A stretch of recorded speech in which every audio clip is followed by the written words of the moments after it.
Welcome back, everyone. We have been scouring the sort of northeastern corner, and we came on our eastern boundary. We found the tracks of a pride of lions, and we were sitting there going, oh, I hope they don't go east. I really hope they don't go east. Unfortunately for us, they crossed west. So we've checked around, and there's lots of tracks everywhere. It looks like they were chasing buffalo from the tracks I can see. And I had my eyes glued on the road, on the tracks, and Andrew just goes, lion! So we're going to move in a bit closer now. So we've just found the lions. I'm not sure which pride it is yet. Once we get a bit closer, we can have a look. So very exciting. Not quite the leopards we're looking for, but I'll take a cat victory after yesterday.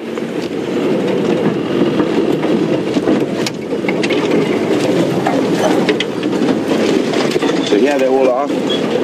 Probably lying about 50 meters from the right. Excellent spot by Andrew. It's so useful having our cameraman with us, because it gives us a chance to concentrate on the tracks, and they can keep a lookout for the animal. It does look like it's the Nkuhumas that have crossed back. They're looking very hungry. That one I just saw stand up. Hello, kitty cats.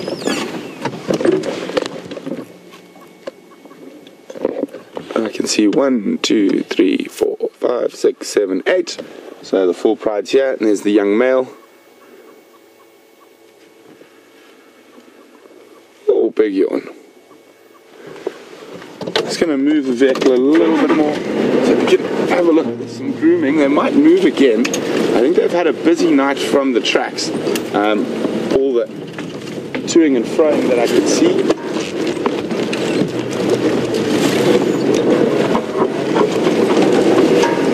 And it definitely looks like they were chasing buffalo, but not successful.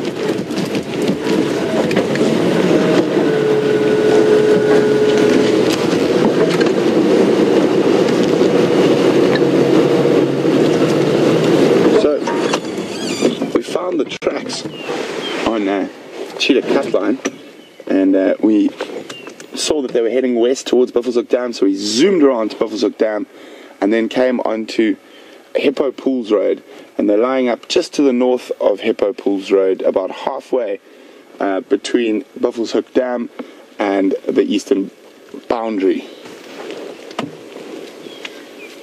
Oh, nice grooming going on. Oh, the Nkuhumas have been spoiling us with their presence quite a lot over the last while.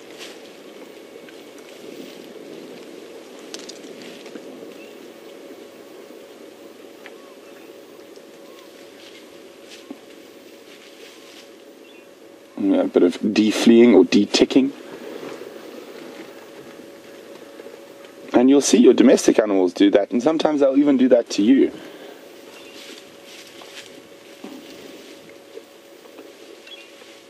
I'm hoping because of the overcast weather they might get up and maybe go for a walk towards the dam, but I think they've had a long night and a busy night chasing, so they could be quite tired. And that's just judging from all the tracks and buffalo tracks running all around and lion tracks all over the place. So it was quite a difficult track this morning, but fortunately we managed to stay on the tracks and we found some lions.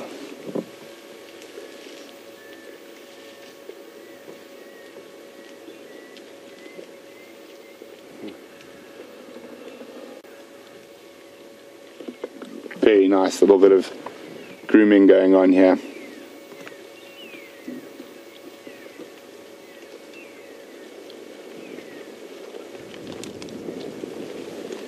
So it's actually got colder since we started this morning. Quite often happens on these overcast mornings. The wind's picked up a little bit, added a bit of chill.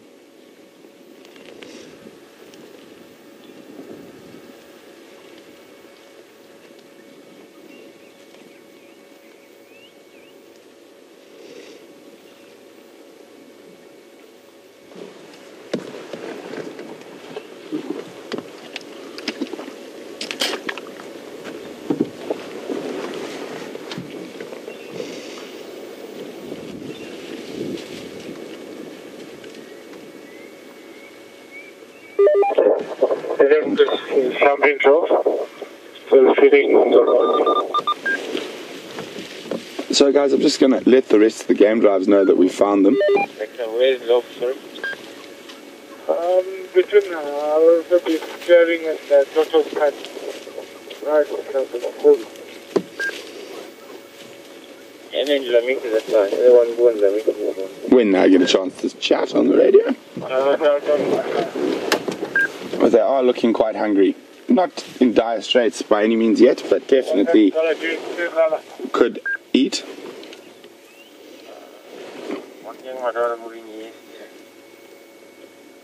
But slowly, three of them still are up. I don't think they're gonna do.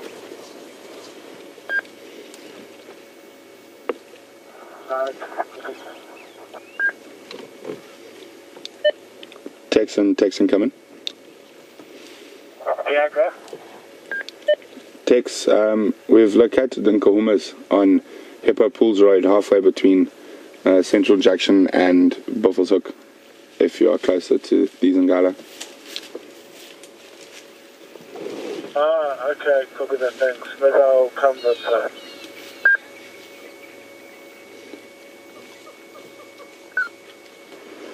Oh, I think we might get a sort of shot of brilliant light coming through. You can see that young male's eating a bit of grass. Maybe he's got a bit of an upset stomach. But it looks like there might be some nice light just sneaking through the clouds shortly.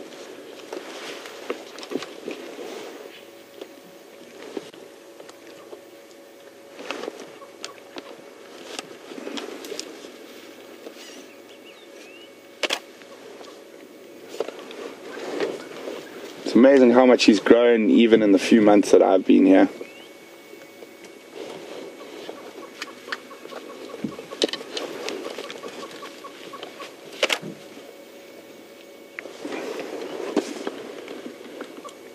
Whoa, I got a feeling they look like they might move.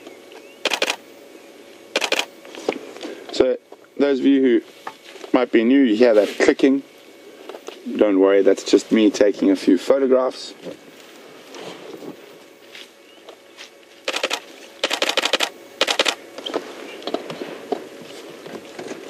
So he looks a little bit better fed than the others, and that's probably because he takes the lion's share. And already at this age he's bigger and stronger than the females and will dominate around the carcasses.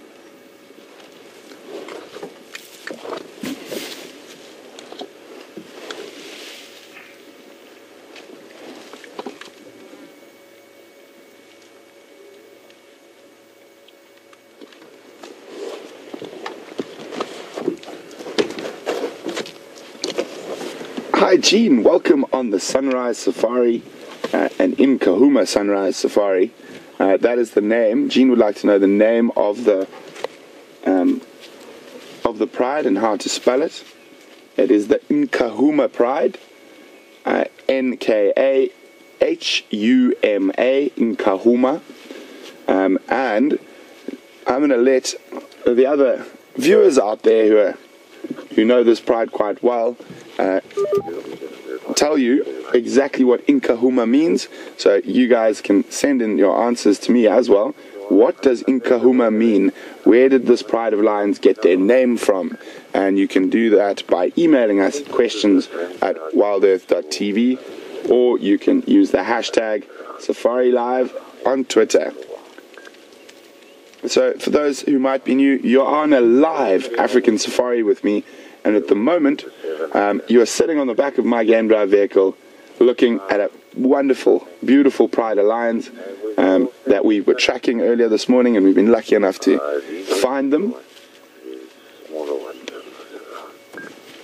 They are looking quite hungry, and from the tracks I found earlier, they have been chasing buffalo through this area last night, but obviously you can see with no success. Yeah, they're not small. And they're by no means in dire straits.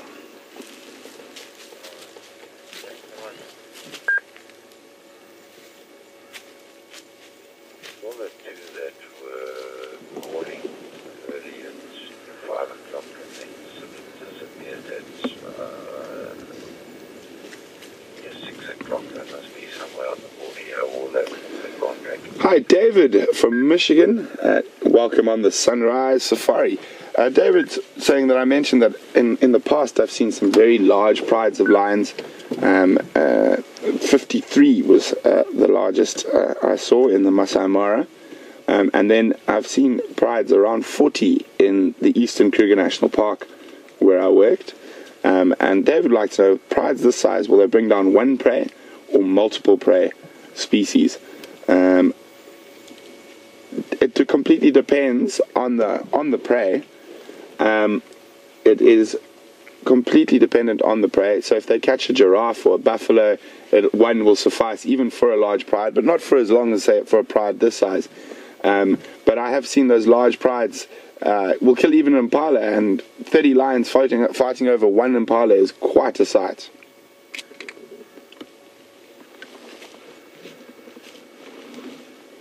So guys, we're going to cross across to Scotty really quickly. He's got something interesting, and we'll be back shortly.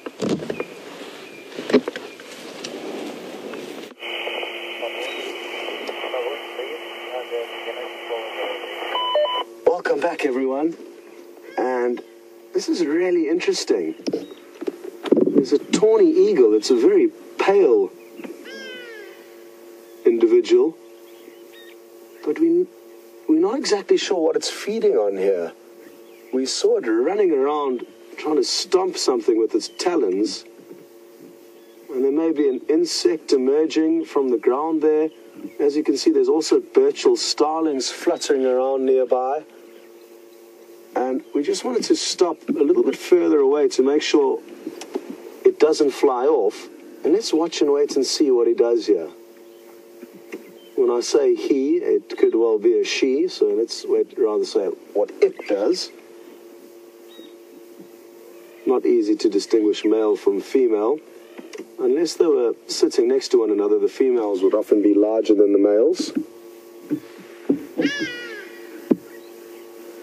That was a hardy-dar ibis that let off a call that you may have heard, almost like a cry. Wow!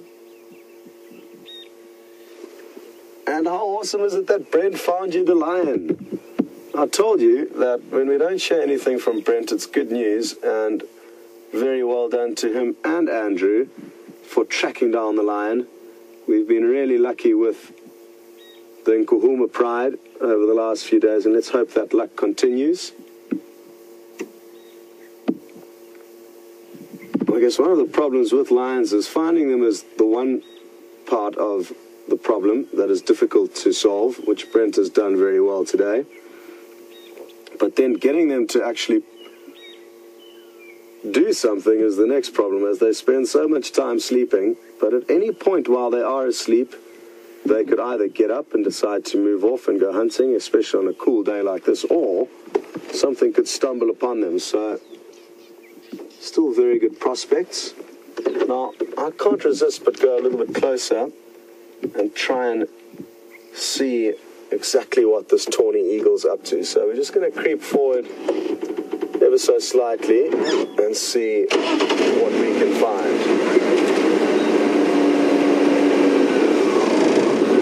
We're here on the Arathusa airstrip. It's a very large open area, and because we've stopped and are approaching this bird slowly, I'm hoping it's going to be fairly relaxed with us. Also the fact that it's really focused on feeding here. Don't want to scare it away. Let's see how that works out. Awesome. You can also see the birchall starling hurriedly running up and down, gobbling up whatever these little insects could be. I'm guessing it could be possibly termites. They're really high in protein, and even though they are small, they provide such great nutrition to a lot of the animals. And I remember in November when there was the reproductive termites, the flying ants emerging from the termite mounds, we had a beautiful sighting of a hyena gobbling up these small flying termites one at a time. And if you eat enough of them, like I said, they provide really good nutrition and are high in protein. I'm wondering if this isn't possibly a juvenile tawny eagle. And there's two reasons why I'm thinking that. Number one, its coloration. It's very pale and it seems like its face is darker, so maybe it just hasn't got its full adult plumage. That's just one theory, but a contributing factor to me thinking it's a youngster is maybe the style of feeding it's doing. A lot of young carnivores will have to kind of lower their standards to a degree until they perfect the arts of hunting. And this could be an example of that.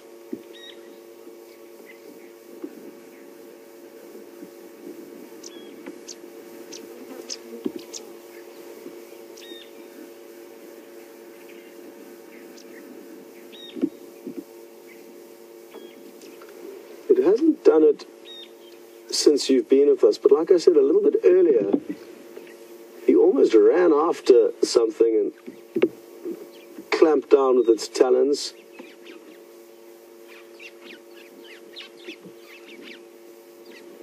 And who would have thought that we'd have a tawny eagle and a Cape turtle dove feeding alongside one another?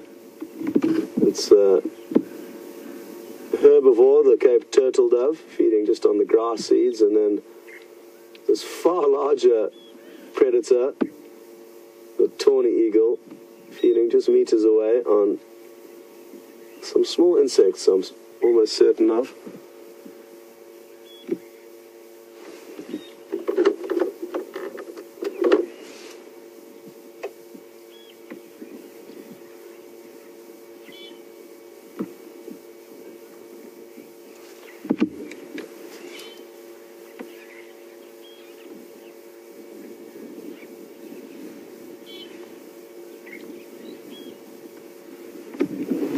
Now, I know we're not as close as all of us would like to be, but I'm trying to creep up to this tawny eagle as slowly as possible to not chase it away from its breakfast buffet here. And James is at full zoom, but let's try and see if we can now creep a little bit closer. By moving in slowly, like we have been, it'll certainly make the bird or any animal feel more relaxed rather than just racing in on it. So I'm hoping that this technique is going to allow us to get a little bit closer without chasing it off.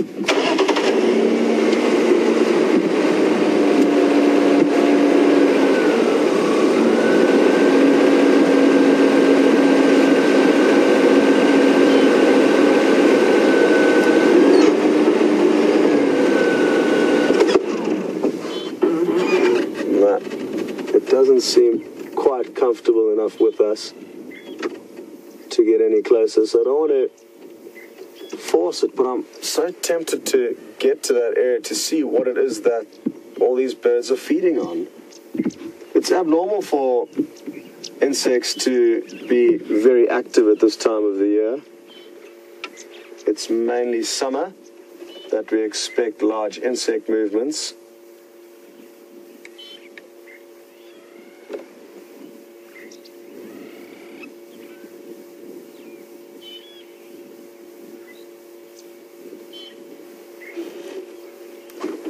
And what a morning it's been with birds of prey, and I forgot to mention and congratulate Brent for also finding the African hawk eagle's nest. I had heard from other guides in this area that there has been a pair of African hawk eagles nesting on Nkuhuma for the last few years, and it's so awesome that not only did you get to see a great sighting of them, but now we know where their nest is. And I believe Brent was explaining that one of the main characteristics of a bird of prey that makes it an eagle as opposed to a falcon or a goshawk would be the fact that they have feathered legs. And this tawny eagle is a prime example. Now we can clearly see the feathers going all the way down those legs to the base of its talons, whereas other birds of prey that lack feathered legs will not be eagles. There is an exception to the rule though, because snake eagles for some reason have managed to still be called eagles, even though they have got unfeathered legs.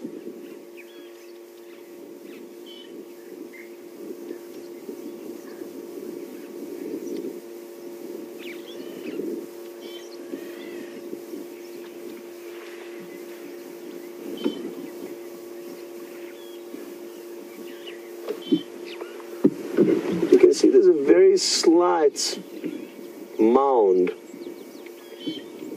of earth that they seem to be feeding around, and that could again be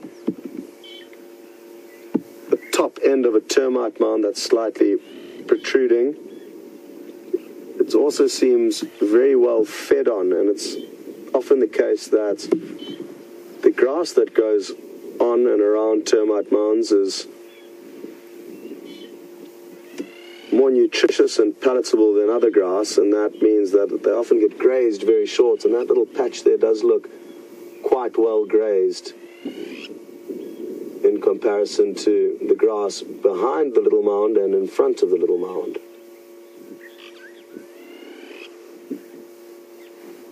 Let me see if we can get a little bit closer now that we've won over this bird's confidence that we're not here to cause any trouble.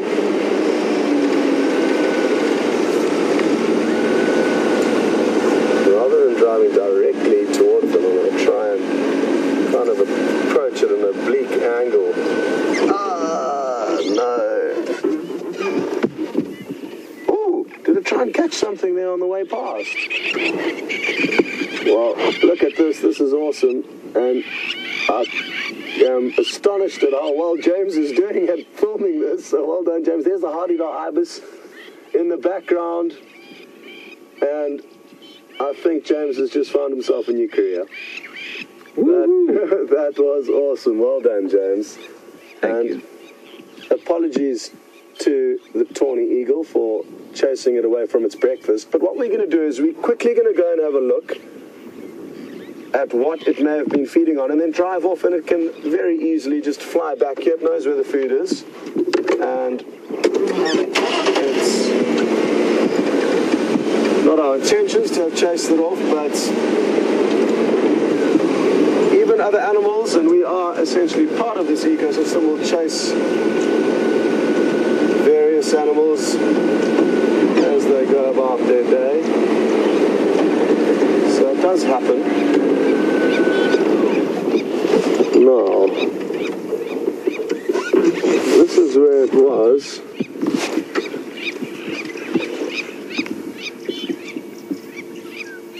And James and I are going to see if we can find anything here. It's not looking easy at this stage, but in the meantime, I would suggest that we send you back across to Brent and the lions, see what they're up to, and we're going to try and work out what this tawny eagle was feeding on. We'll see you later.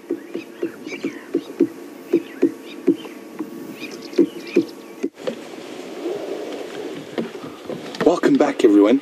We're just going to shoot across to the lioness quickly. They're lying up amongst where this old waterbuck skull here, and she was playing with it a second ago until I turned around, but that's what happens. But it does look like they're starting to get moving. All this big social grooming and playing. The adult lionesses have moved off to further away to the right, and obviously the young male is still left behind. There are the two young females there who are playing, giving each other a hug. Very important, all the social grooming when it comes to lions, because they are so aggressive around mealtime, that in the downtime between meals, it's very important for them to have a lot of contact, physical contact and grooming, and that strengthens the social bonds within the pride.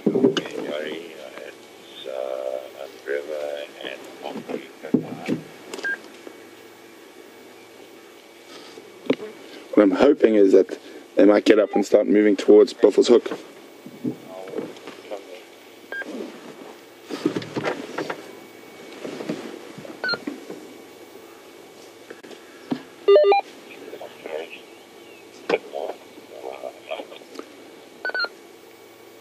So 2 of the lionesses are up and moving, slightly off to the right. Okay.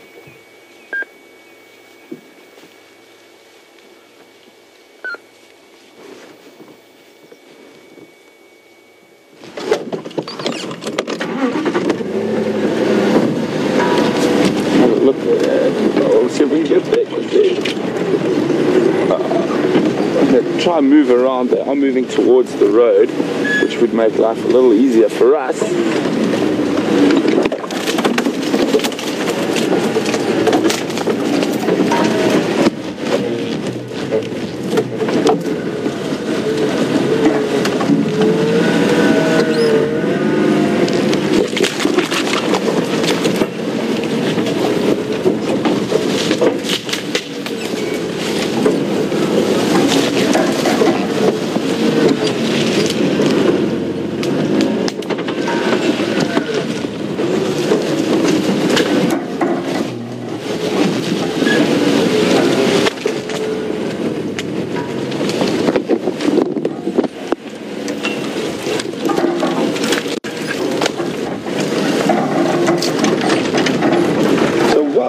To Brent and Marlene. There might be an ambush. In the grass is one of the young females walking through. Sorry, well done to Brent and Marlene, who got the answer right to what Nkuhuma means. It is the brown ivory tree in Shangaan, and from the history I've learnt about of this pride, they were first seen under a brown ivory tree by the Juma guides, and that is how they got the name Nkuhuma. They were all sleeping under a big brown ivory tree. So well done to Brent and Marlene.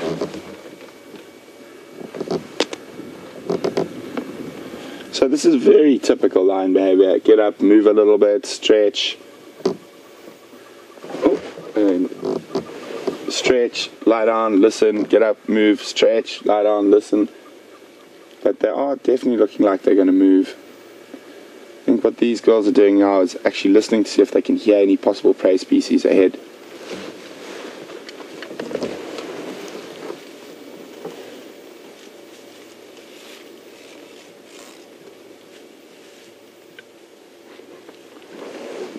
So, there's one of those little young females in that clump of grass. I mean, how is that for camouflage? Now, if you were an unsuspecting prey species walking around and all the lions were lying in grass like that, you would not see them at all.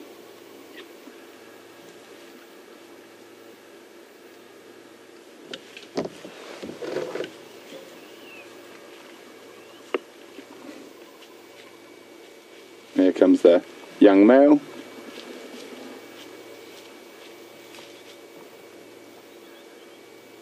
You can see they don't particularly like walking through long grass. You see how he closes his eyes, and that is why they do like to use the flop. Very, very common lion behavior. Go flop on another member of the pride. So now there are 2 lions and a young male who's quite big in that clump of grass, and you can see how little we can see. And one appears.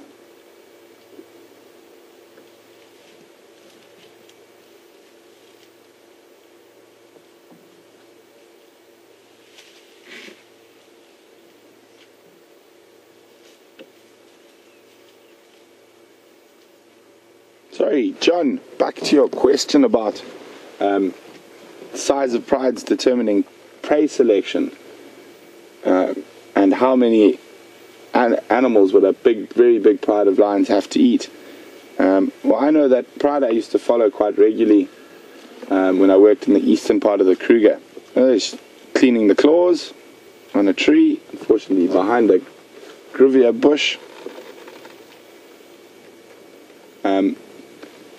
They often would have multiple kills in a night. I think the record I had is they killed, and that pride of lions was just under 40, and they killed 4 zebra in one night. So So obviously a lot of it depends on the prey species. But what happens when these prides get so big is that they will generally split, because it's not sustainable unless you are sort of in an area like the Masai Mara where you have that migration to keep a pride of that size together, because they need to constantly kill. And sometimes the prey can be a bit few and far between. So quite often those big prides will get to sort of a point when then they'll split into sometimes 2 or 3 smaller prides. And that's not to say they won't come together, but over time that they are not together, there will be sort of separation, and they might even be completely separate after a few years.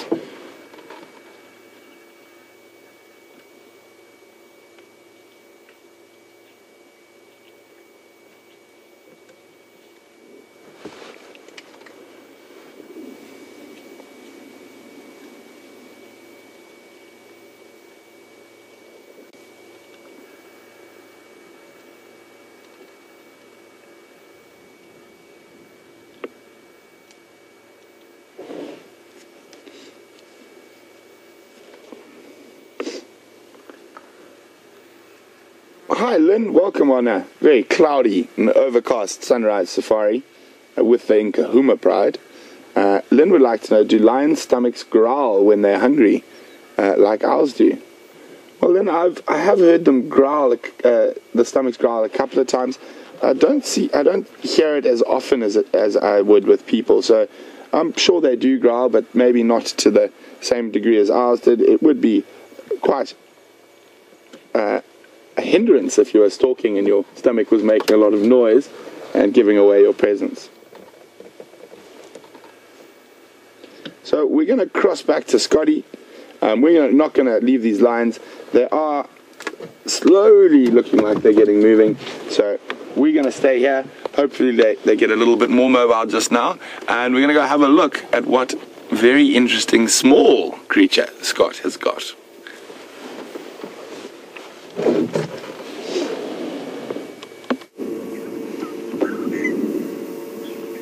Welcome back everyone, and we found what the tawny eagle and those Birchall starlings were having for breakfast. Look at this hive of activity. Absolutely awesome. Now, a lot of you may be saying that these are termites, so well done. Yes, they are indeed termites. But they're a specific kind of termite. You get many different kinds of termites out here. This is the harvester termite. And you'll notice a few individuals carrying small blades of grass back down into their subterranean home. So they don't build mounds that extend above the earth. These are completely underground. Unlike the large fungus-growing termite, which creates the large mounds in this area. And as you can see, there are hundreds of them, even as James now moves further afield from the entrance to their termitarium, their underground chambers. Now, these harvested termites will typically forage for little blades of grass at night time, and they need to do that because you can see their bodies are very white, except for the soldiers, which you may have noticed, which are darker in color, and therefore would get blazed by the sun. So we think that they may be out and about today making the most of this overcast weather. Now we can see the real action as they all try and jostle for position to get back down into the chambers below the ground, and there's a little hole there that they are all depositing little pieces of grass on. Oh, awesome. We are in luck. We're about to join these Birchall starlings for their breakfast, and here they come. And even though we are so close to them, they just could not resist the opportunity that is here. Like I said, these termites will mainly feed at night, but because it's overcast, they're probably making the most of this opportunity. Most days during our winter months are actually quite hot and sunny. And these virtual starlings, oh, look at that, 3, 4, 5, 6, 7, 8, I mean, 9, 10, 11, 12, already. Look at how awesome this is. Not for the termites, sadly, but this is an absolute blessing in disguise for this virtual starling. A meal like this and an event like this can make such a difference in a predator's life, and it certainly doesn't happen every day. We also very seldom get to see action like this from so close, and I cannot believe how awesome this is. We were actually watching the starlings. They were perched on a tree about 30 meters away, and James and I both said it's not going to be long before they come down here. And look how beautiful their feathers are now that we're so close. Even without any sunshine, you can see them glistening and shining depending on the angle that they are sitting at. Now, something to bear in mind, it is a theory, but one worth sharing with you, and it's believed that the biomass of termites exceeds the biomass of mammals in this ecosystem. So all these tiny termites we are seeing collectively will weigh more than all of the mammals that occur in the Kruger National Park. And that goes to show how many there are and how critical they are in the nutrient cycle. If it wasn't for them carrying these little dead, unpalatable blades of grass down into the ground, where they can then further feed on them and break them down into a state that the earth can reuse them, we would lack a huge amount of required nutrients. And again, that's just a theory, but one that's hard to wrap your head around. I guess what it means in today's case is, even though the virtual starlings are having a field day, there are millions and millions of termites, often that we never see. And just like these harvested termites, they will mainly forage at night time. So this is a rare glimpse into their activity. Another interesting theory regarding termites, and it's regarding these termites in specific, the harvested termites. When you see them highly active during the day, because it is uncommon, it can often mean that there's rain imminent. They are good natural indicators of rain. And wouldn't it be interesting if we did get an uncommon winter downpour after getting this signal from the termites?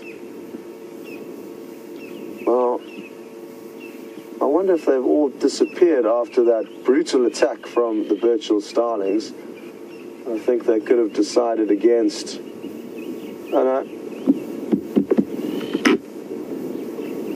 a few members of this colony were sacrificed for the greater good,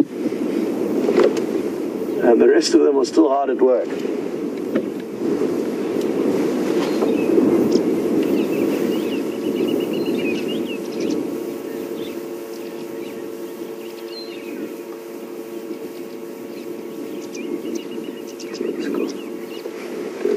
Okay, Robbie in New York, thank you very much for allowing me this opportunity. And I thought about it earlier, but I thought it would be better if one of you asked me to do this. Now, I am going to pretend I'm a virtual starling and go down and get myself some breakfast. So stand by, and I'm going to let you know what these little bugs taste like.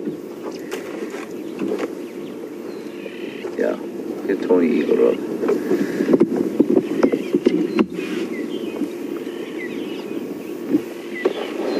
Where are we looking? Yeah, come just where the lens is facing. There you go. Okay, everyone, so like I said, they are very, very high in protein, these termites, and the tawny eagle, the Burchell starlings have fed on them. And I have fed on different termites when I was a little kid growing up. Those were the flying ants or reproductive termites of a large fungus-growing termites. So these actually I've never tasted before, and I look forward to it. And I'm going to take one of them now.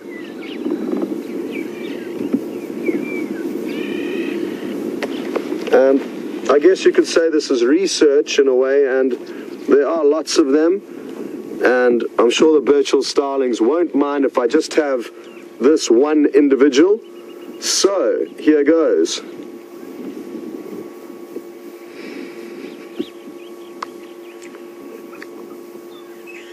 To be honest, I couldn't taste too much. A very slightly acidic taste. A little bit crunchy. All in all, highly nutritious meal though, and now I don't need breakfast when I get back to camp.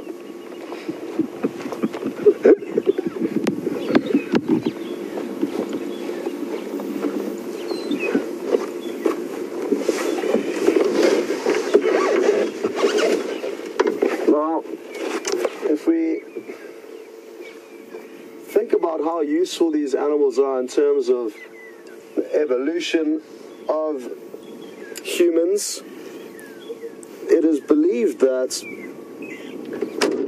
without termites we would have lacked a great easy opportunity to acquire food. And we even see with chimpanzees now, they've learned how to feed blades of grass into the tunnels and chambers of where termites will be living, pull out the blades of grass and then lick all the termites off them. So even other primates, not just myself this morning, will feed on termites. And I think in terms of mankind and how we evolved, our ancestors would have spent a lot of time feeding on these animals. It's an easy source of nutrition.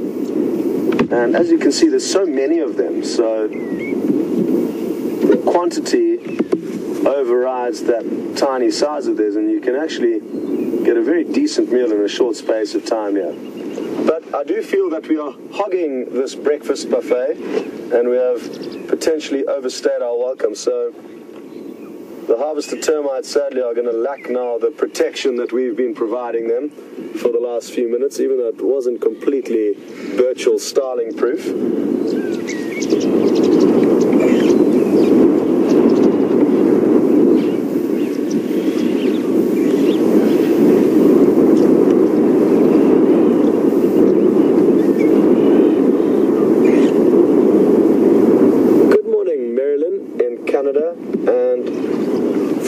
For sending your question through. Marilyn has thought about the repercussions of having termites on the lodge areas, and they do cause a lot of hardships for most of the lodges in this area, because naturally these termites will seek out any wood they can find. Well, not necessarily these ones. These are grass eating. You get other individuals, like I say, that will focus on feeding on dead wood, and those individuals do create hardships for camps. But thankfully now there are also very hard woods that are used in the camps for two reasons. Structurally, obviously it's very useful that they are very hard and solid woods, but then also from termite points of view, it makes it very difficult for termites to penetrate and eat into certain trees like leadwoods, for example. But they certainly do cause trouble, but it's one of the prices we pay out here in the bush. You've got to get used to, as much as you can, living alongside not only the big and furry animals, but also the small little ones like this that can create a few hardships. Good question though, and just looking at the structure up ahead of us, it may well have been treated with something that would prevent termites feeding on it, but even with a specific treatment, I'm fairly certain that it won't be long before that whole structure needs to be replaced. You wouldn't want to be wobbling around all the way up there on a termite-ridden platform. Still got the taste of that termite in my mouth. I can't quite put my finger on it. I should have probably had a few more, but I didn't want to be greedy. And I didn't want to steal the Birchall starling's breakfast. How interesting, man. What an awesome thing to see. When James and I initially saw that tawny eagle, we saw it from a long way off, and my initial thoughts were that it was a secretary bird that's being seen here on the airstrip a few times. But as we got closer, this whole story unfolded, and I hope you enjoyed being along with us for it.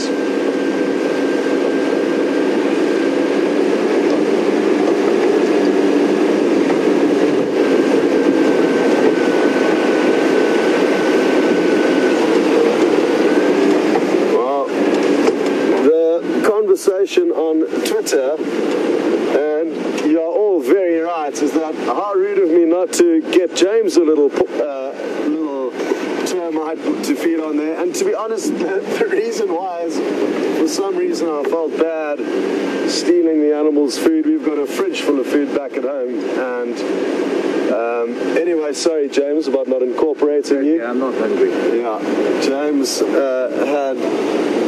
James had his breakfast before he came out, and from what I've noticed, James prefers eating leaves and soil and those kinds of things. He's not big into the crawling creatures, so we're gonna have to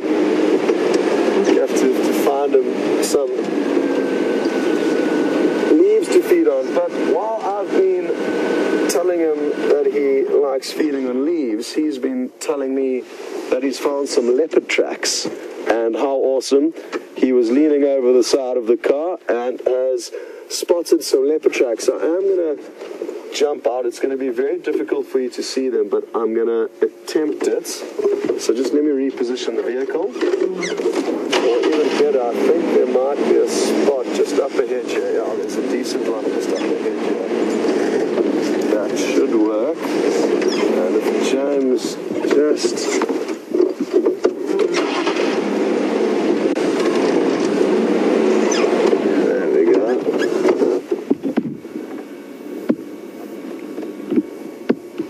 Just that bar, that stick there, I think.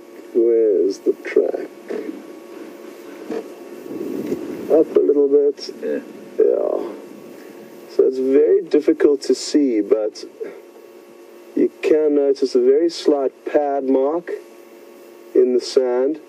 And these are what look to be female leopard tracks that are heading down this road. Now, in overcast weather, oh, that's a good one there, where we can see a large back pad.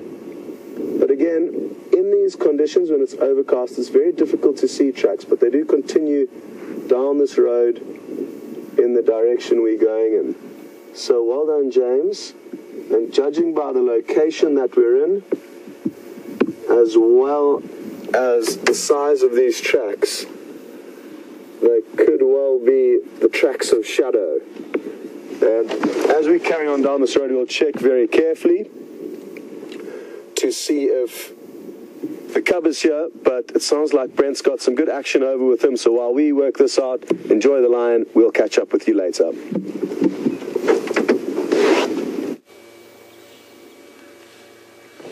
Welcome back, everyone.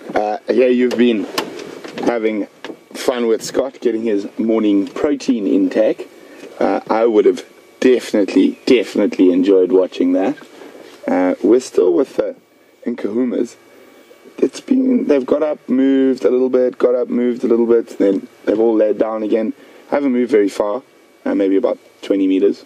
We're out with the two young females on the edge.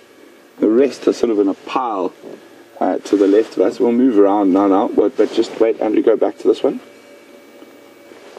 She's stalking by the looks of things. Another lion. This is game time. I'm just going to move us so we're in the right spot. If he decides to charge immediately.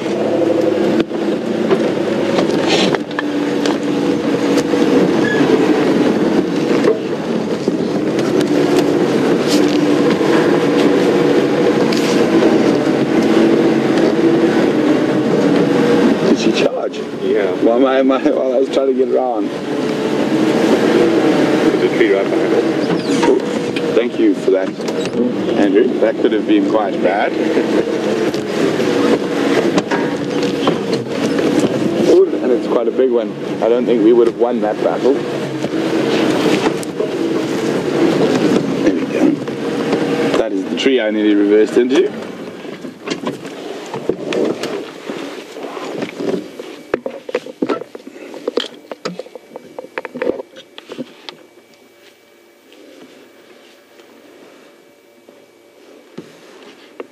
Behind the tree, of course.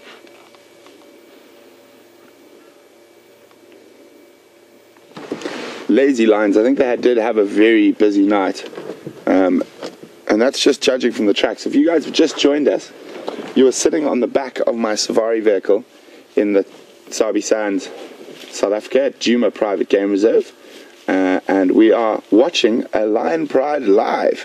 So you are seeing the lions at the exact same time as me, wherever you are in the world. We're also interactive, so you can ask me questions about what we're seeing on safari right now, live, and you can do that by emailing questions@wildearth.tv or use the hashtag Safari Live if you're on Twitter. So, from the tracks we found earlier this morning, this lion pride's been chasing buffalo for the majority of the night. They haven't had any luck, as you can see. They are not full, and there's no buffalo corpses around. But they look like they might get active just now. But they've slowed down again. But they are hungry, and the reason they probably haven't got active, even with this really cool overcast weather, is due to the fact that they probably exerted a lot of energy last night chasing buffalo without success. So they are sort of building up their energy stores again, resting for a hunt later in the day, hopefully.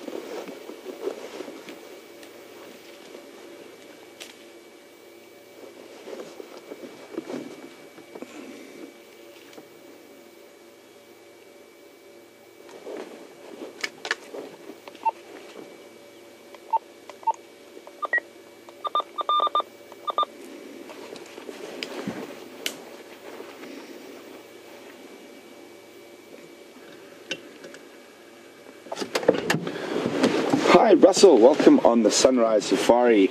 Russell's got a question. How do I explain the behavior of these lions as opposed to the lions that killed someone recently in the lion park just outside Johannesburg? Russell, those are captive bred lions. They have lost their natural fear of man and of vehicles. I think the main reason that those lions associate the vehicles, oh sorry, there's a spider web, associate the vehicles with food and try and get in the windows and that, is because those animals are fed from the back of a vehicle. So they will associate all vehicles with food, whereas the lions here do not at all associate the vehicles with food. They also have an instinctive response to man when we're on foot or when we're walking during the day. And that is due to the fact that modern day man and modern day lions came into being at around the same time, between 150 and 200,000 years ago.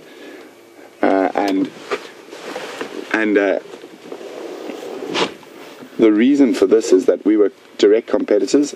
Lions developed into the dominant diurnal predator, and we developed into the dominant other way around. We developed into the dominant diurnal predator, and lions developed into the dominant nocturnal predator. So during the day, we are dominant over lions, and a group of men can hunt and kill a lion during the day.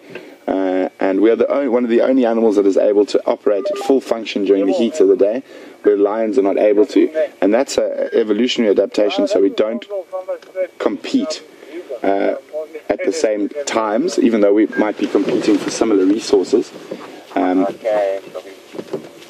But so those lions in Johannesburg have grown up. A lot of them have been hand-reared. They have no natural fear of man, the bipedal figure of man, that upright figure of man. So if we were to walk into these lions on foot now, more than likely they would actually run off and move away from us, being daylight hours. At night, very different story. At night we become part of the food chain.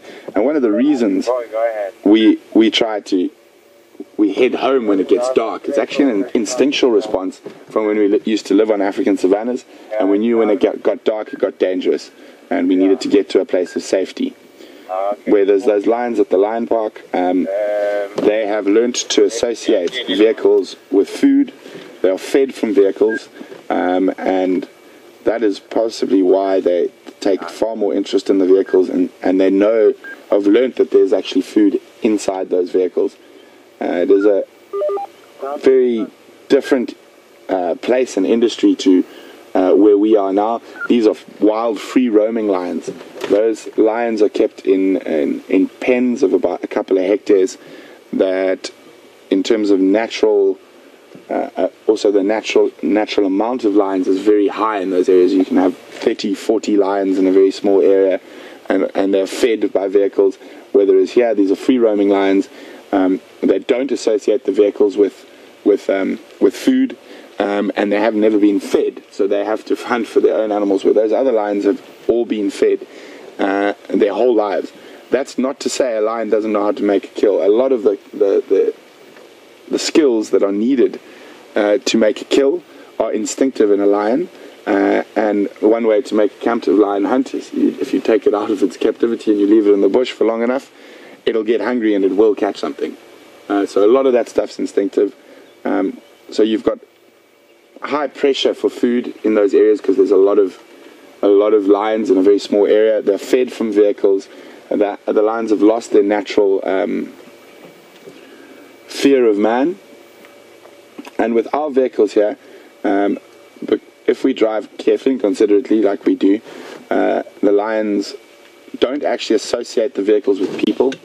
I mean, it smells like petrol and oil, and people don't really smell like what a lion instinctively knows them to smell like, because we've only really started spraying smelly stuff and using soap in the last 100 years in Africa.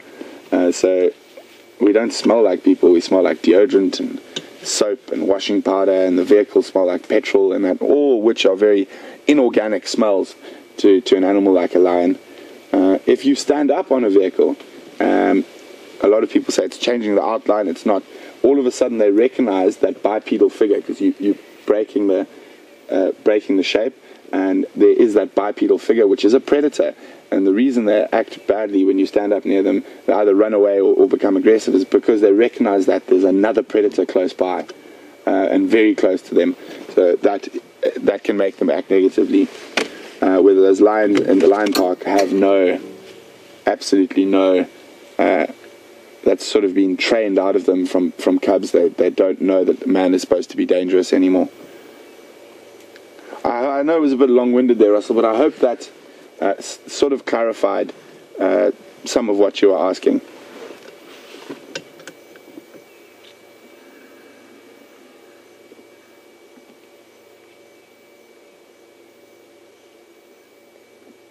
These two young females are still being quite active, while the rest of the pride are very much flat cats. Notice there's been quite a lot of eating of grass by a lot of the lions this morning. Maybe trying to set something right in their stomachs. It could just be something to chew on in the meantime, but the young male seems to be doing it more. Maybe he has got a bit of an upset stomach.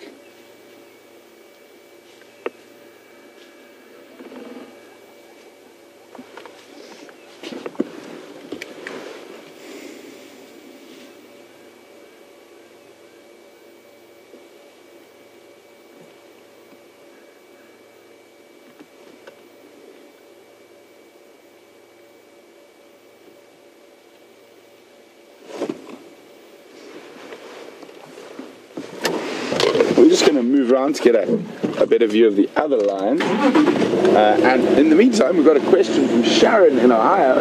Welcome on the Sunrise Safari, Sharon.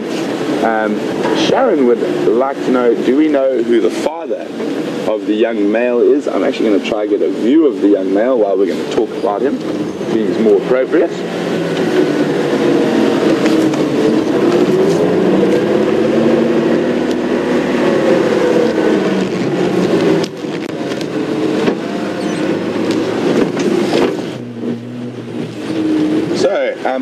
Sharon, to determine who the father of lions, or specific lions, is incredibly difficult. Just get spot, boom, or he's just been lain on by one of those young females. So there's a strong possibility that he is the son of the dominant male lion coalition in this area, called the Matimba males, but that is definitely not a given. Some really new, interesting research has been conducted on lion genetics outside of South Africa.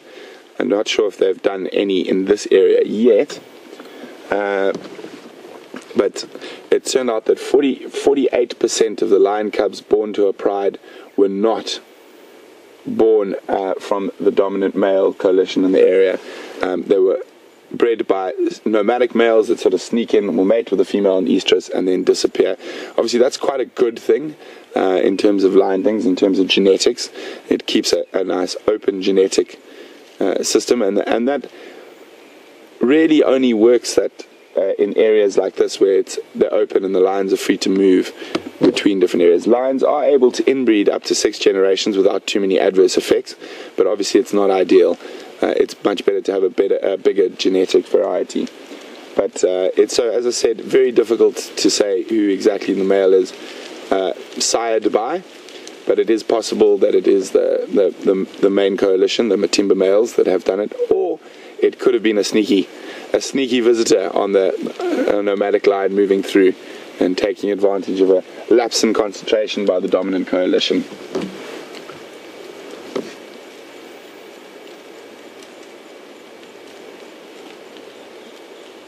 So even though that they are hungry, they are still very much flat cats, and as I said earlier, that's probably because they have been very busy during the evening from the tracks I've seen chasing buffalo, and obviously no success.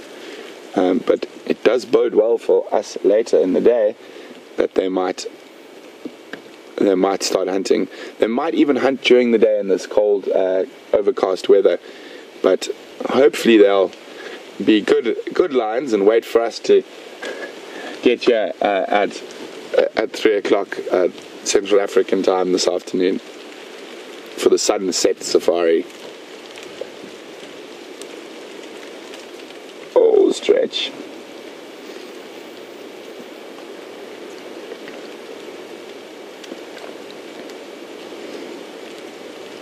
Quite windy, which will suit them as well.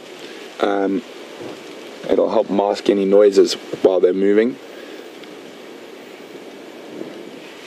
Oh,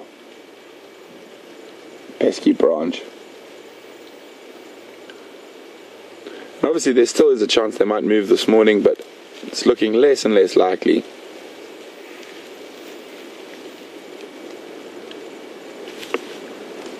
Watch them prove me wrong. Come on guys, prove me wrong. Let's go catch something. They are magnificent animals in pure muscle.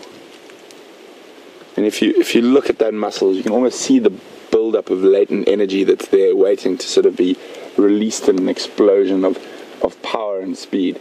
I mean, a lion at full speed in the hunt gets up to about 21 meters per second, which is incredibly fast. Obviously, they're not able to sustain that for very long.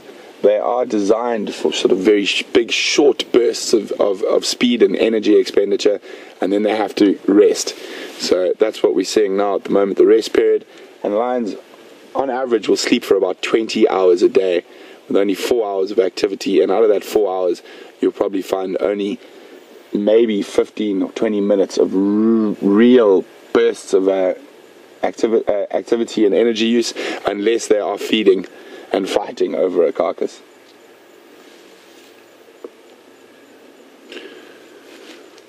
And their success rate in hunting is not the greatest.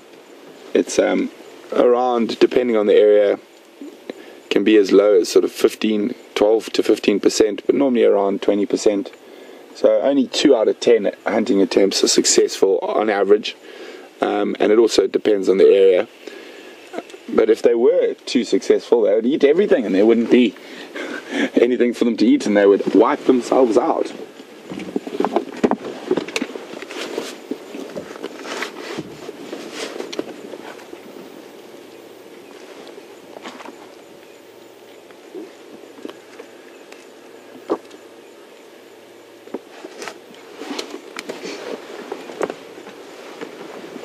So, while we're looking at these lions, I've got a question for all you guys out there. So, you have three very distinct sort of cat families in the world. And, oh, bless you. Those three cat families are broken up into three different sort of, three different orders. Or subfamily, or not, sorry, orders. You have the Panthera, which is the large cats, which we're looking at now. You have the Felis, which is the little cats, the smaller cats, and then you have Asionyx, which is the cheetah. But we're going to stick with the Panthera since we are with the largest member of the Panthera family in Africa. And there's a very distinct difference between the Panthera cats and other cats. One major difference, physiologically they're mostly the same, just varying in different sizes and colors, but there's a very special adaptation in Panthera cats that separates them from all the other cats. And who can tell me what that is? Who can tell me what the special adaptation in Panthera, which is the large cats, and they consist of in Africa, lion and leopard, and other members in the world are jaguar and tiger. So who can tell me what is the special evolutionary development that separates Panthera cats from Panthera cats? Is because what is that? So what is that special adaptation? You can send your answers to questions@wildearth.tv, or you can use the hashtag Safari Live on Twitter.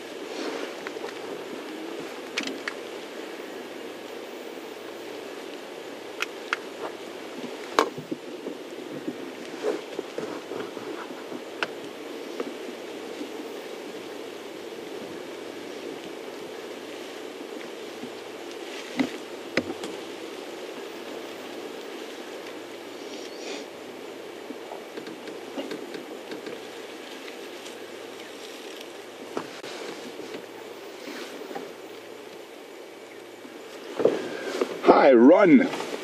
Welcome on Sunrise Safari, Ron. Ron is from Scotland. Ron would like to know, why does it seem that even when we're camping, thin tent walls will protect us from lions at night, where there's out in the open we would be a target? And he says, surely the lions know we are inside those tents. Well, Ron, lions, without going as far as to call them quite stupid, I think stupid's probably the wrong word. They are instinctual, so they need to see the movement, and that thin wall of the tent stops them being able to see our movement. Oh, we're having a big stretch there.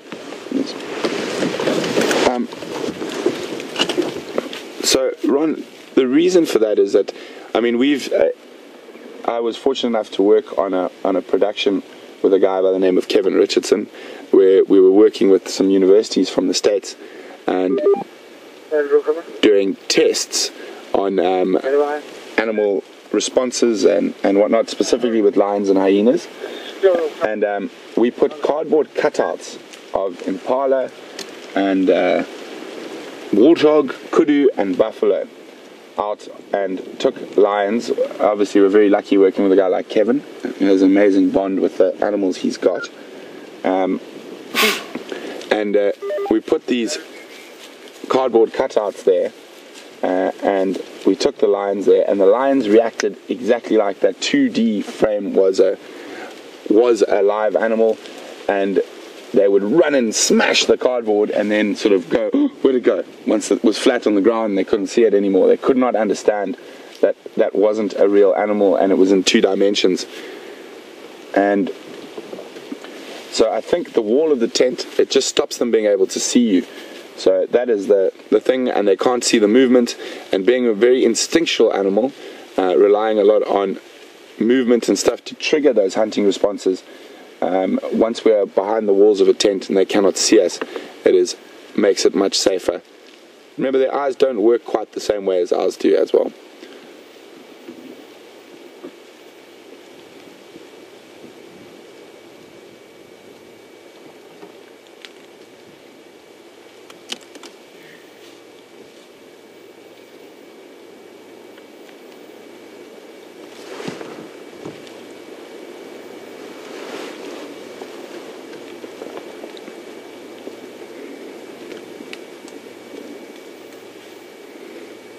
So it's quite nice, a lot of this interaction on a cool morning like this. If it had been hot by now, they would be completely flat. And it does look like some of the lionesses have heard something. No, not too serious. Heads down again.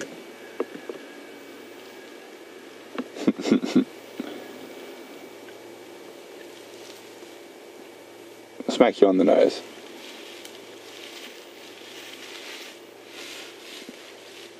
That pesky branch in the way.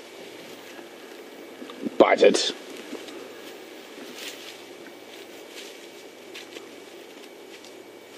So there we go. There's a perfect example of what I was talking about. When she moved, she bumped that branch, and she probably would have ignored it, but the movement caused her to grab onto it and extend her claws, if you can see. Here we go. So that was just movement. So that instinct, movement, is very important in setting off lions and sort of hunting behavior.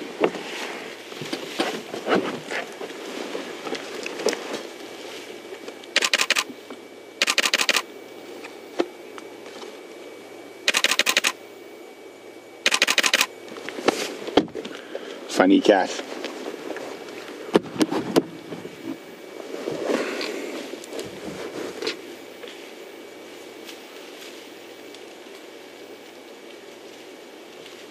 Can see she's definitely not just playing with that branch now, and it was definitely the movement that set that playing off.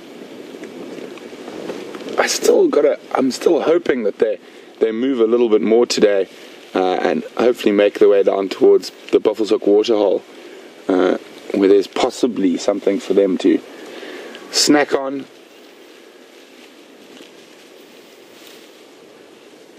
But as I said, it looks like they had a long night of attempting to catch things, and that is why they are a bit slow this morning. So while we're going to stay with these lions, definitely not going to go anywhere. Hopefully they do get up and start moving. Scotty's around some water, so we're going to go see if you can convince Scott to maybe drink out of the waterhole this time, if he's been eating termites. So maybe wash down his termites with a bit of dam water, and we'll be with these lions and we'll keep you updated if they move, and we'll be back with you a little later.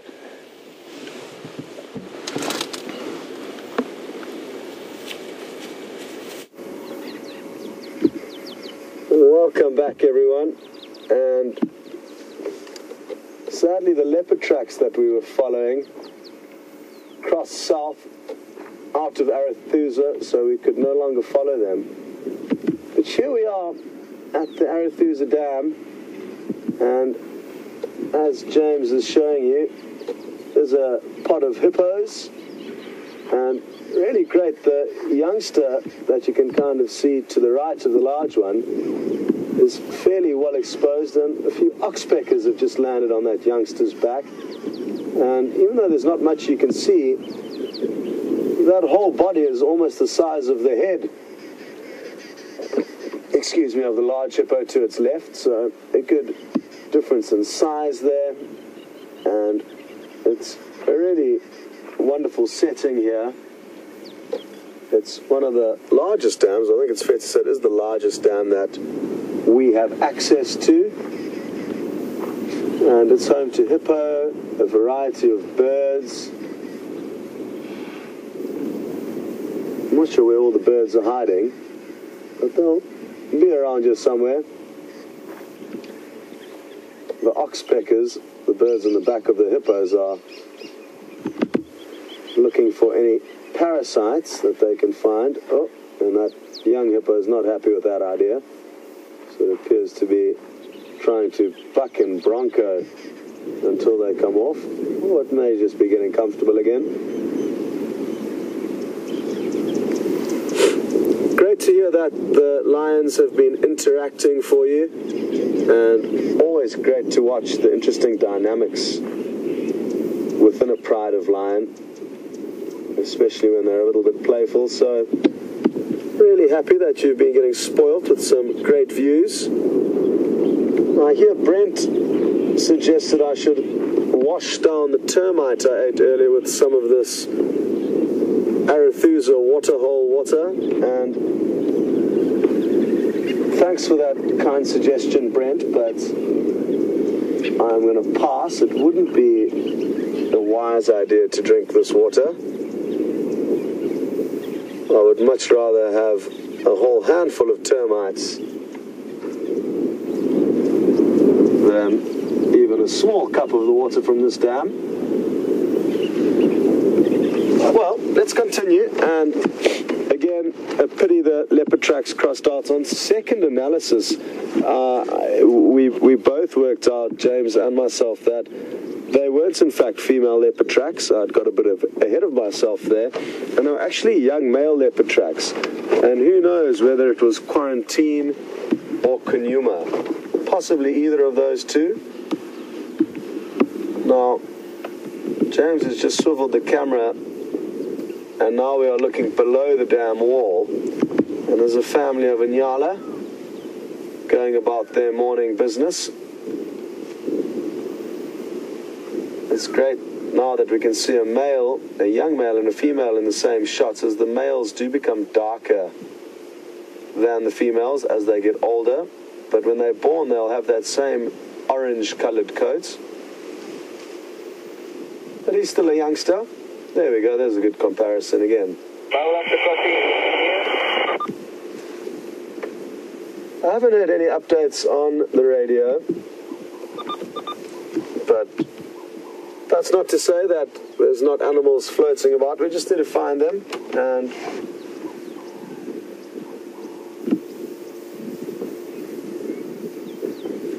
hopefully the radio problems that we have been having will be sorted out in the coming days. They've built a whole new receiver room for all of the equipment required to house the new digital radios that are being used. But for the last few weeks we've been battling to communicate with the Arathusa guides.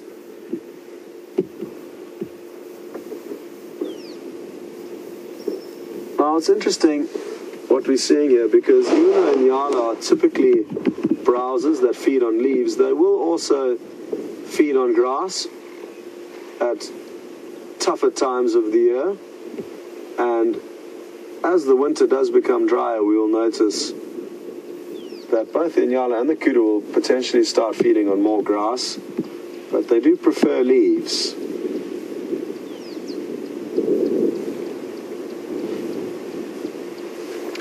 We're going to continue and continue prowling through this area in the hope of finding anything exciting. I've got an idea where I'd like to go and check next, and that's on the border with Juma. Again, an area where Shadow has been spending a lot of time. Now, we can only speculate as to why the animals' territories change and shift, and their behavior changes and shifts slightly as time progresses. And Shadow spending more time on the eastern parts of her territory towards Juma. One of the theories related to that is that because the Anderson male is coming deeper into Arathusa, there's a stronger likelihood that that male leopard could bump into her cub. And if he did come across her cub, he would kill it. Male leopards will kill cubs anywhere up to a year of age, and sometimes even slightly older than that, in order to release a leopardess of her responsibility to continue focusing on raising them, and therefore allow for the new male leopard's genes to go into the system. So that is one theory as to why shadows moved further towards Juma, and we're certainly not complaining about that because we get to see her more often now, which is great. But it's not because she's getting pressure from another female, as far as we're aware. It's that she's concerned that the Anderson male, who is not the father of her cub, is now spending time where he could bump into them, and that wouldn't be good for that little cub called Sindila.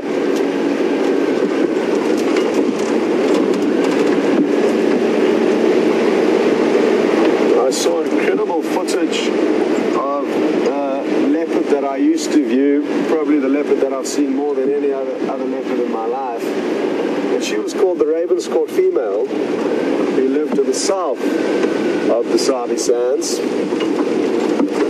And I'm not sure how old her cub was, or whether it was a male or a female, but the cub was up a tree, and it looks probably around 6 months to 8 months of age, I'm guessing. Thank you, James. James has just spotted a Waterbuck, which is an antelope we don't see very often.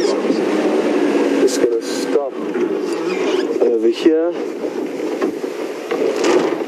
But while James zooms in on the Waterbuck, I'll get back to my story. And that female leopard, the Ravenscourt female, had a cub, I'm guessing somewhere between 6 and 8 months of age, so fairly large, and it was up a tree, and a male leopard went charging up the tree to try and kill the cub.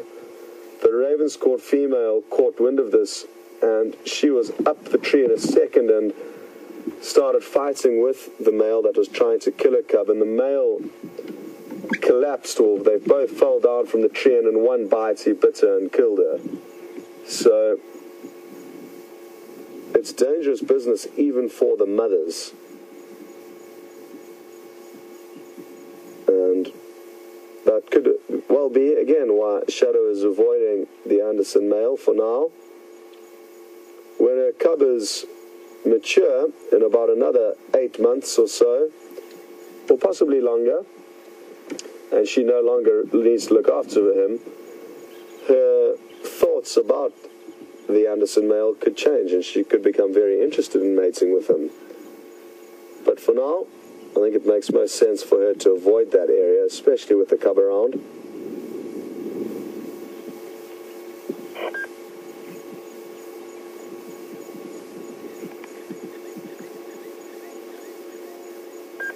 They've got very shaggy coats, the Waterbuck, and that's one of the characteristic features to look for when identifying them.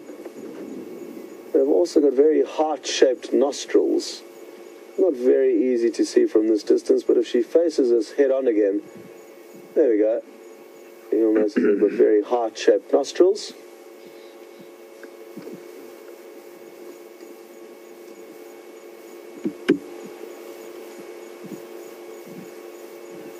And they often do occur in small herds in this area around the Arathusa waterhole. I did see one in the background. You can still just make it out wagging his tail, and a few more appear to be coming into frame.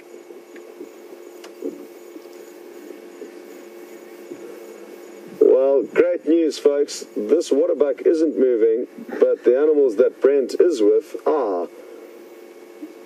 So we're going to take you back to the lions, and we'll catch up with you a little bit later.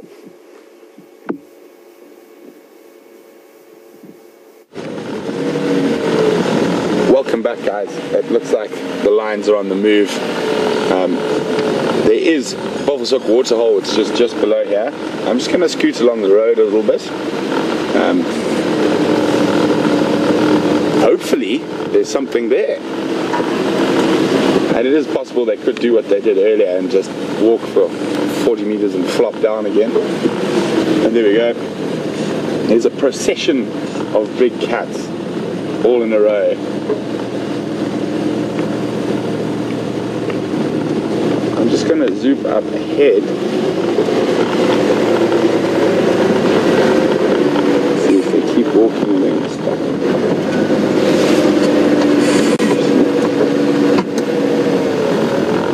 See what they do.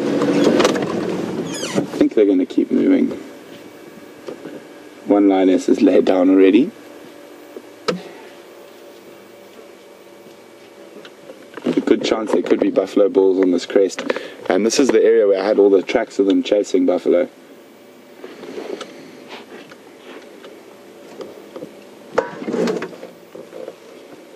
It's waiting to see if they maybe come back towards the road. Oh, or flop down.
So actually moving further south into this block between Quarry Pan Road and Hippo Pools Road where we found them, actually away from the dam.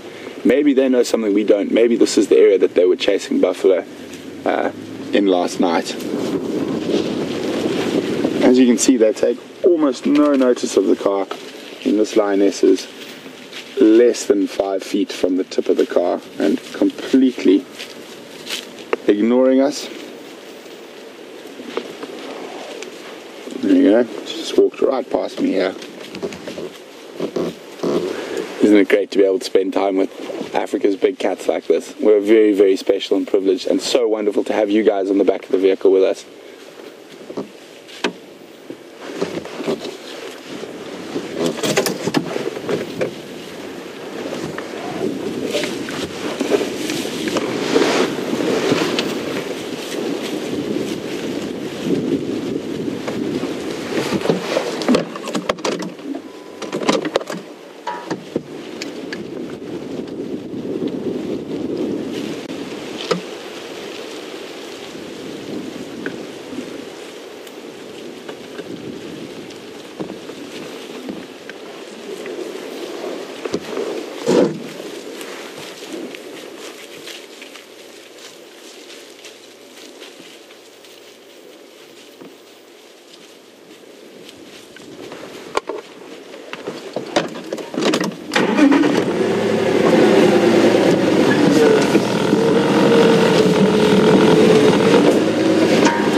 So we got quite a few answers that came through to that question earlier about what's the difference between the genuses Panthera and Asionyx and Felis. Apart from the obvious size, all the Panthera cats are quite large cats.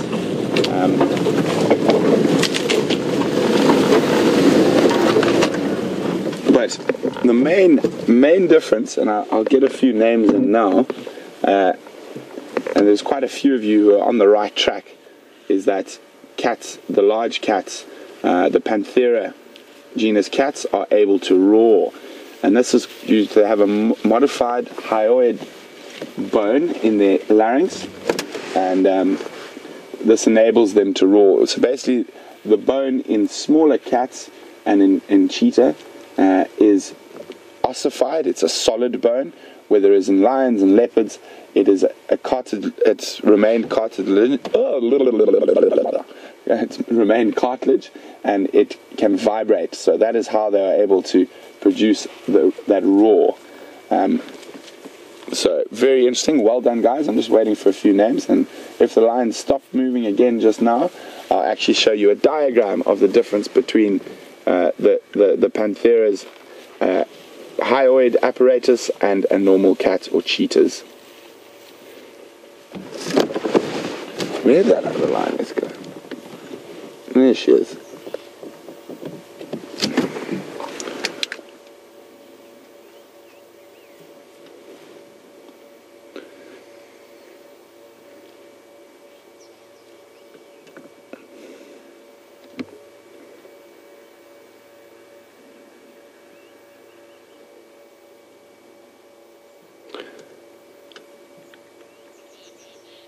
Well done, Marianne and Yvonne, Kathy and Jilly. A lot of you guys got it right. So those were just the first. Looks like they've heard something possibly. I just want to move around this fallen down knobthorn. See how that she's popped her head up like that.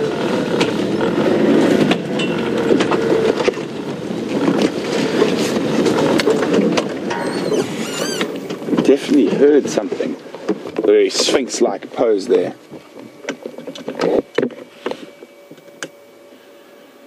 So, as we were saying earlier, that the lions do not have an ossified hyoid bone. They have a cartilaginous hyoid bone that enables them to roar. They can't purr though.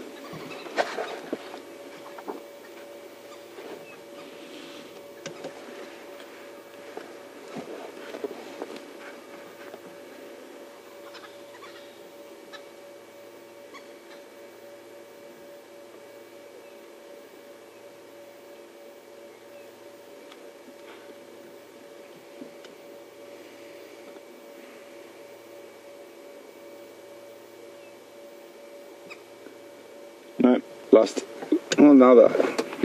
lost a little bit of interest in whatever they thought they might have heard.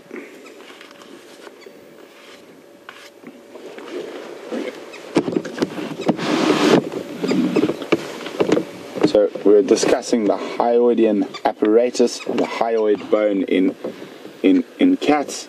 So A is of the Panthera genus and B is of the other cats, and you can see on the other cats it's a completely solid and ossified bone, where there is in the big cats this middle section stays elastic and cartilaginous, and when they roar, that's what vibrates and enabling them to create a loud, that very loud noise, where there's smaller cats and cheetah are able to purr, but they also aren't able to make very loud noises. So I hope that helps, and well done, guys. You guys are getting really clever. So there we go, the hyoid apparatus, or hyoidian bone.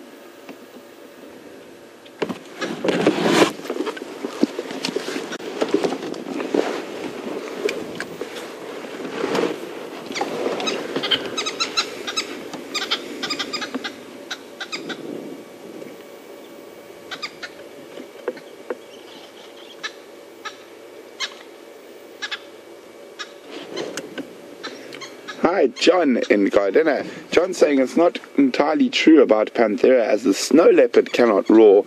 John, I'm not 100% sure on that. As far as I know, they do cough and rasp, similar to a normal leopard.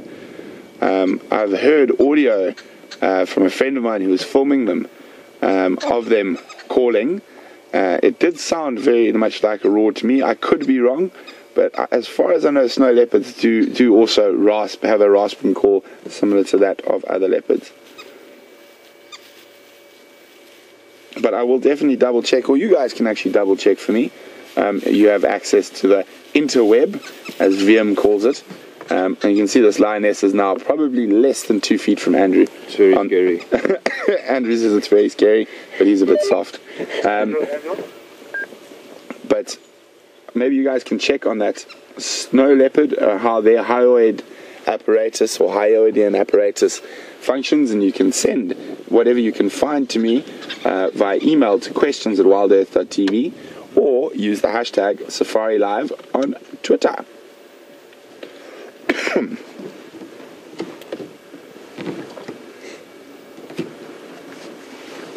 Oh, isn't that cute?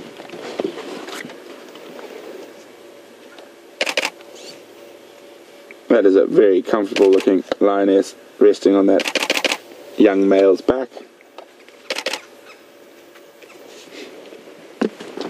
Oh, she's coming for you, Andrew. No, I'm only joking. She's actually moving away. There we go. One of the young females arriving. Going to possibly add it to the lion pile.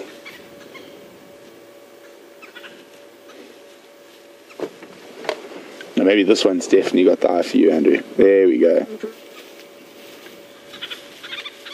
So again, they're passing less than 2 feet from the back of the vehicle, showing very little interest in us. We're sort of just this funny smelling thing that follows them around from time to time. And as long as you don't pressurize them and push them with the vehicle or do silly things, they have no reason to be afraid of the vehicle or associate the vehicle with any negative connotations.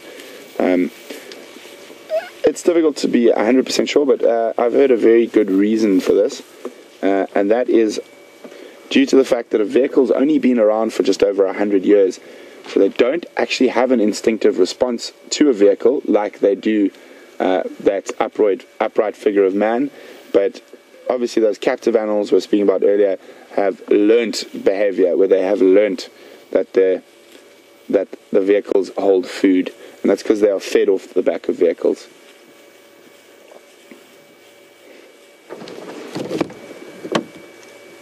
So deeper into the block we go.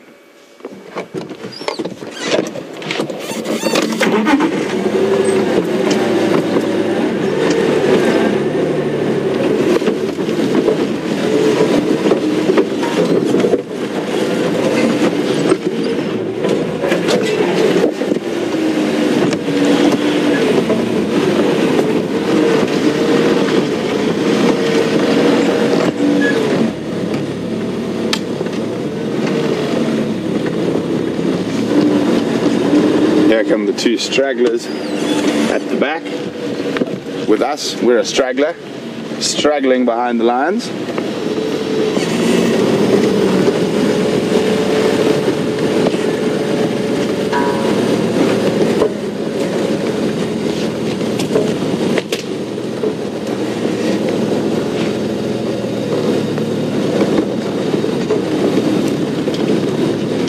This is very typical behavior of lions that are a bit fatigued and tired, but are still hungry.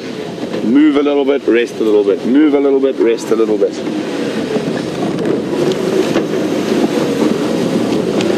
Just trying to find a way to get through minimal crashing.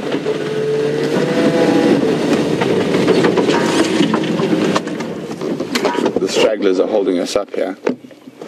Oh, go around the long way.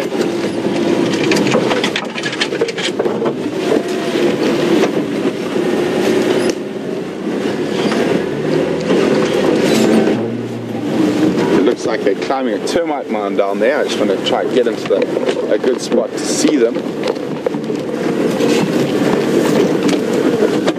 I know a lot of people are worried when we drive over trees and stuff in the bush here, but we never drive over the slow-growing trees, and a lot of the trees we straddle, which means we use the center of the vehicle when we drive over them, and they do pop up quite quickly afterwards. And also, we're not doing anything particularly different from what an elephant would do when coming through an area and pushing on trees and things. Oh, look at her, she's right on top of that termite mound. Try to get around the front side of her before she comes down.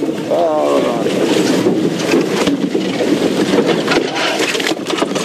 Here we go.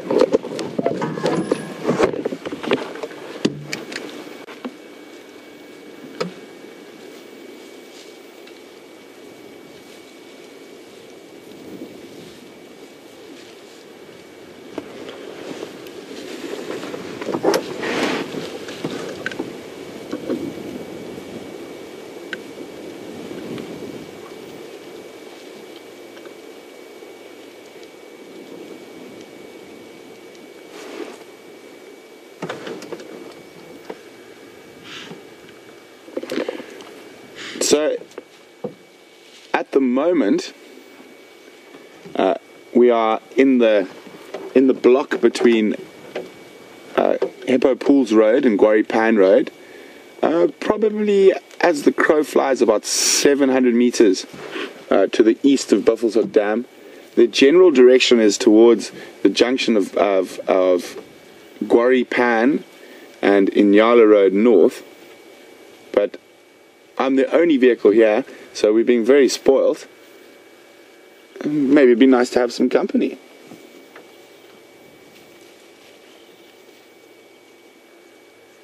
Look at that, playing King of the Castle. Let's move around.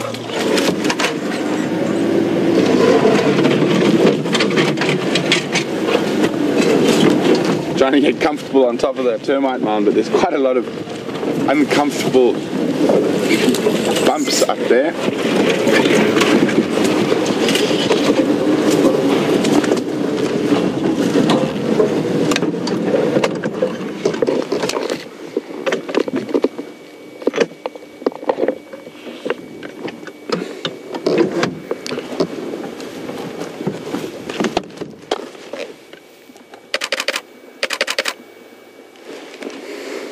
Such beautiful creatures. So a few drives ago we were having discussion about pink noses and what age lions lose the pink nose. And as a good example, I said it's not a definite. And when we finish looking, oh, there's going to be some trouble up top. We'll come back to pink noses. Just now, the two young females on top of the termite mound.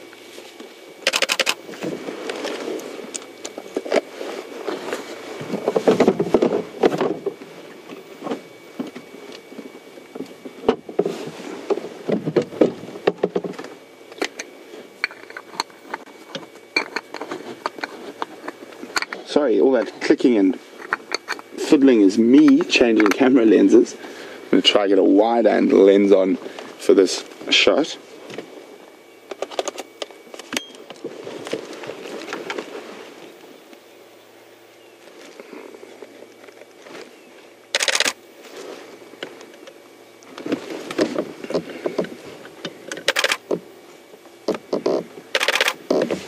Quite difficult for photographic light today with this overcast cloud.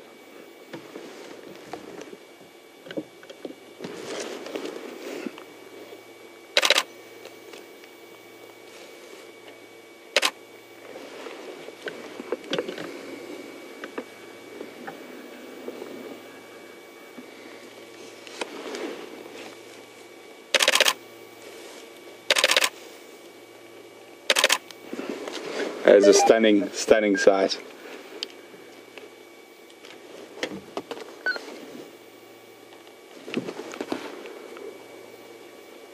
So slowly moving, resting, moving, resting. So can you zoom in on the nose there for me, please, Andrew? Which one? Start with those two on top. There, that one's perfect. So you can see there's still some pink in the nose, but it's quite black. Oh, now she's turned around. Silly girl.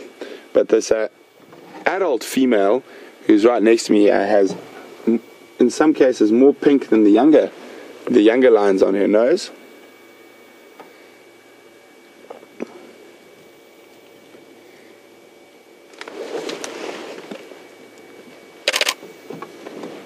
And then she's going to come down.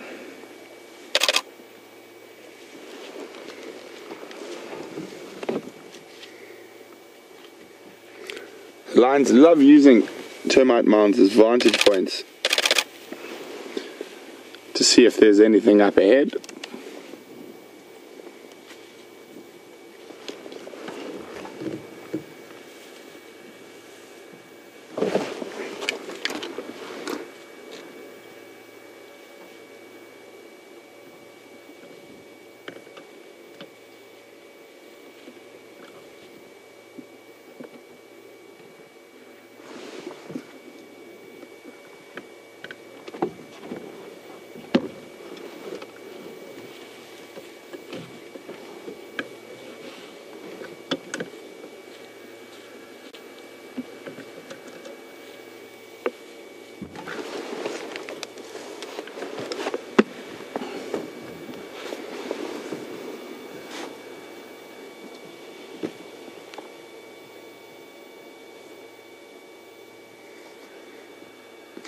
So, guys, a few updates in from Lois, and I'll remember the other name in a second, about this Elise, about this the snow leopard.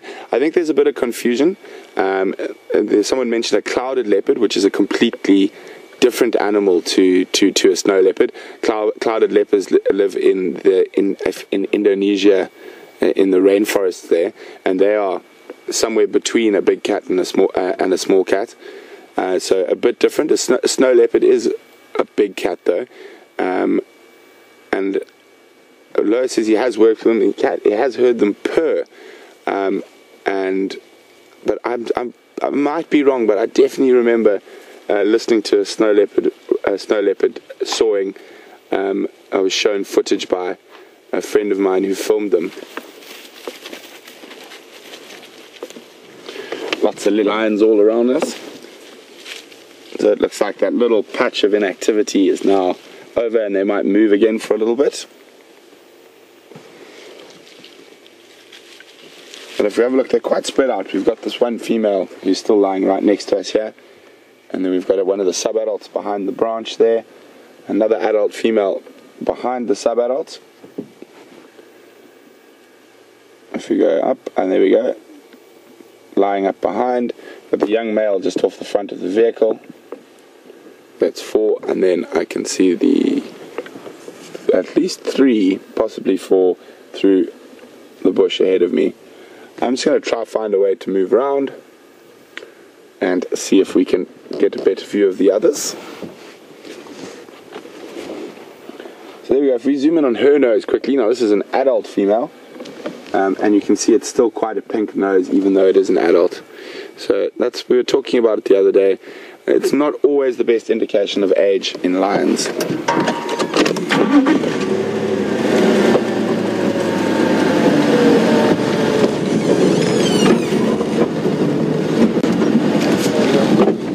It might be easier to go around the back of the termite mound than through this thick scrub to our left.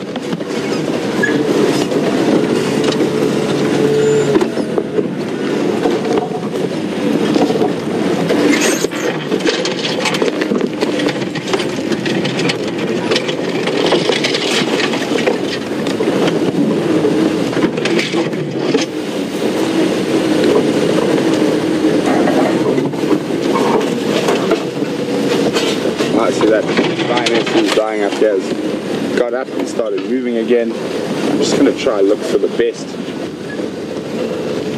position to possibly get through.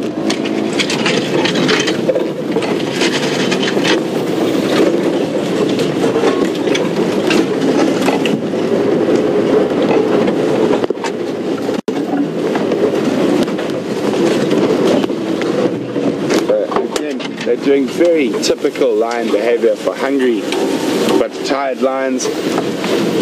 Little bits of movement and then resting for a short time, then moving again.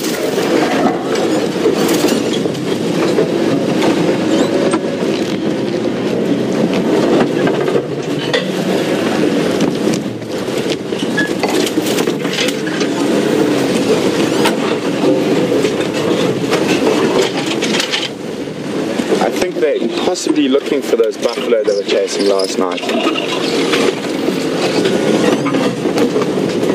Up on a crest here, away from the Kupe, where buffalo would have rested during the night where it's a bit warmer. Oh, they're going into this very noisy black monkey orange shrubland. I'm just going to try and get through it and around it.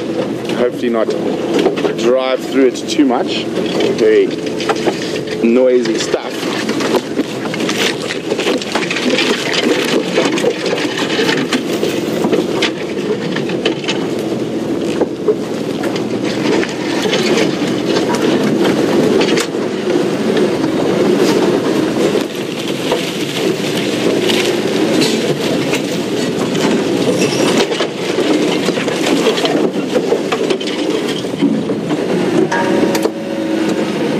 Definitely going to stick around with these lions while they're moving.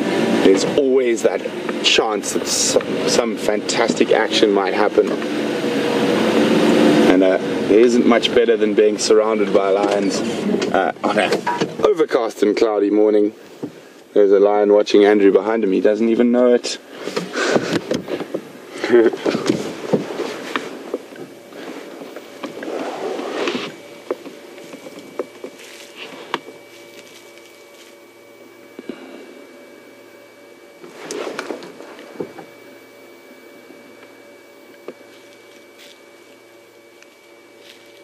So very quiet.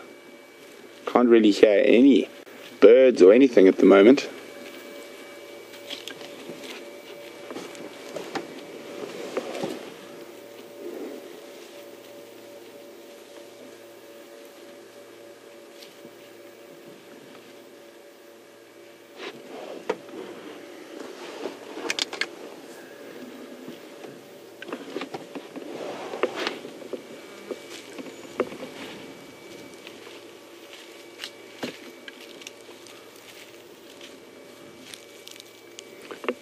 Hi Dave, welcome on the Sunrise Safari. Dave's just letting me know that snow leopards do have an elastic hyoid like the other Panthera, but they do not roar so much as chuff.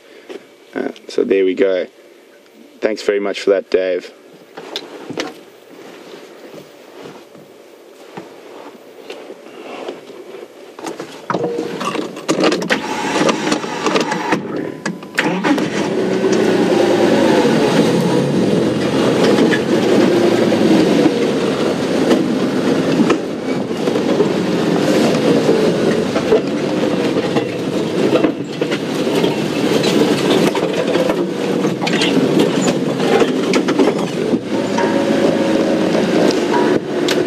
Some of the lionesses are still moving.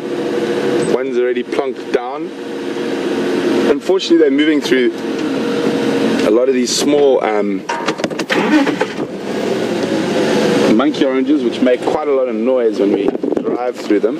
As you can see, it doesn't faze the lions, and also all the other animals that live in the Sabi Sands are so used to vehicles around them and driving around that they take very little notice of that, so we're not going to affect the animals in any way.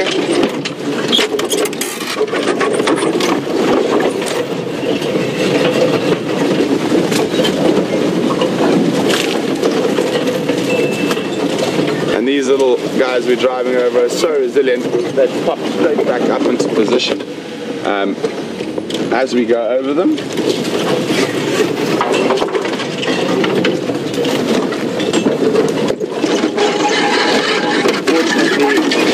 They've moved out of them now into a slightly more open area, which is more grass and bush willows.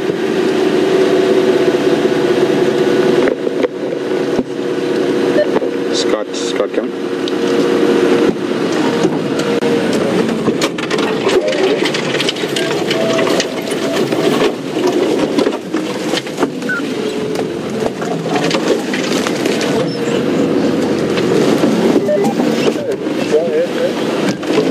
What's your position at the moment?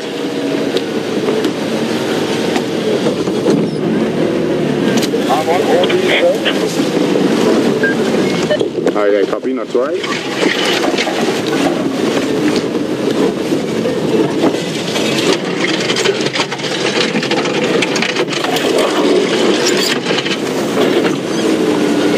So, the buffaloes look water. Oh, look at that on top of the termite mound. Isn't that fantastic? Using these big termite mounds as vantage points to check if there's any possible prey species around. And that's a really good one because of the grass on top gives her a bit of camouflage while she goes up there. Because one of the things is sometimes they do get spotted when they use these high vantage points.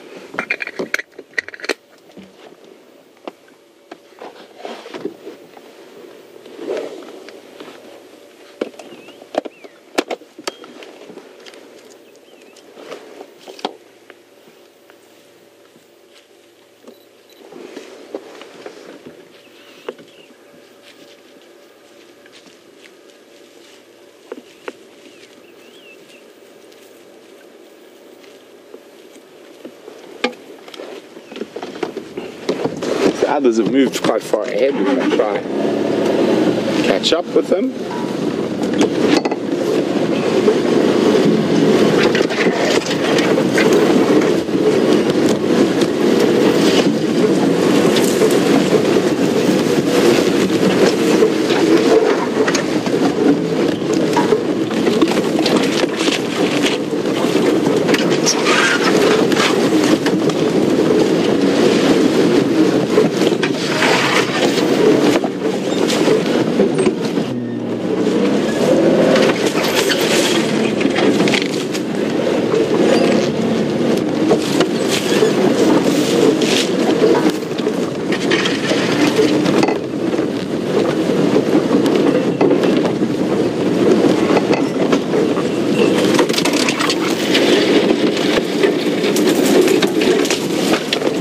Moving into quite another thick area.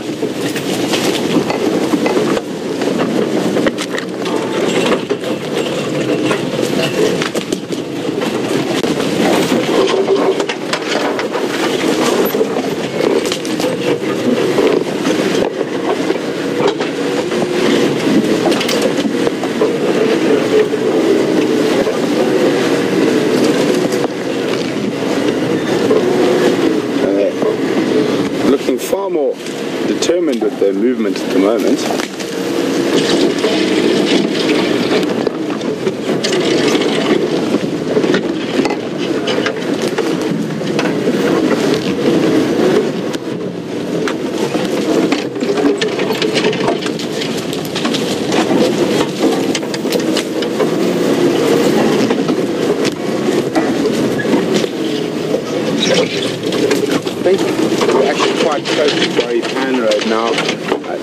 I think I recognize that big acacia tree in front of us.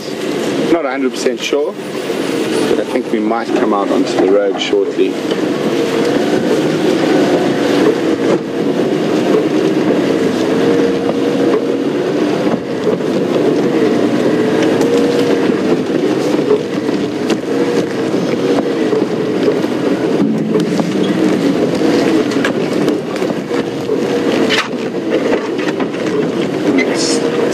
With them to the end.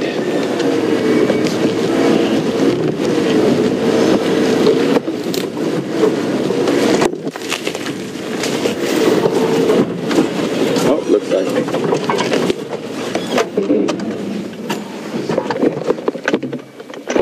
so they stop and listen, trying to see if there's any potential prey species up ahead.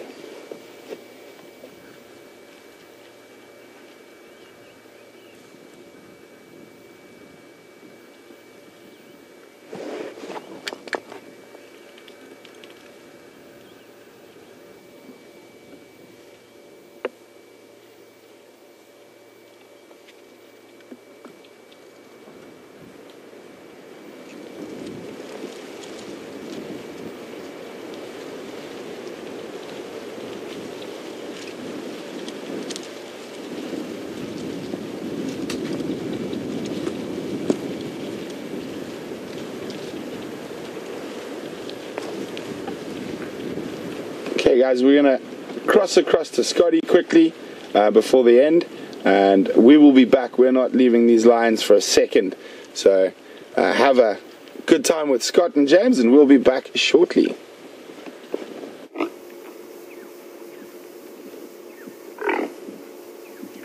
Welcome back with us, folks, and these impala are really having a proper go at one another. Apologies for the bush being in the way, but they're moving so quickly. Now, even though it's technically the end of the rutting season, these guys are still battling it out here. And, oh, look at that. There's a third one that may get involved at any point. And again, they're moving so quickly, they're actually coming straight towards us now. They're so caught up in what they're doing that...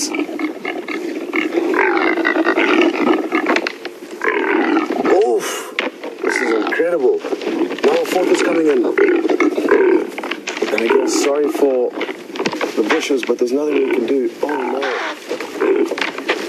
This is absolutely incredible. Jeez. Wow. The intensity of that battle was probably the most intense I've ever seen. And they're continuing, so we're just going to try and reposition the vehicle. We came into this area because we heard alarm calls earlier, but it could just be that they were snorting at one another. And there's all the ladies they're fighting over in the background. This is an incredible display of their strength and how ferocious they can actually fight with one another.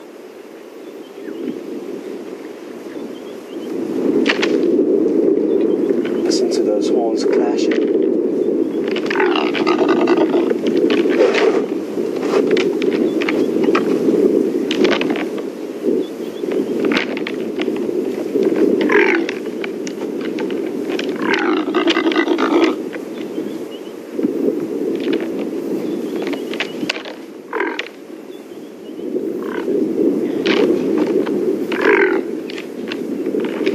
The sides almost spurring them on, but these two have got a serious battle going on, and even though it's uncommon, it can result in death. Those horns are very sharp, and the speed and power that they are going at one another, they could occasionally impale one another, and this is absolutely awesome. Something that we hardly got to show and share with you. Oof. Oof. That was crazy. I've been recording quite a lot. And again, I'm just going to reposition ever so slightly to keep us in the action.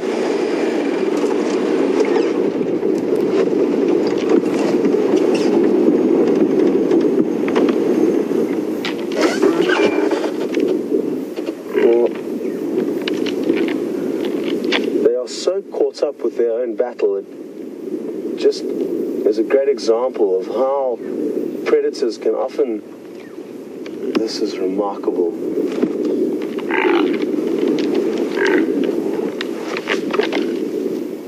Of how predators can come in and literally jump on the back of either one of them without them even knowing that the predator's around. They are so fixated on their battle.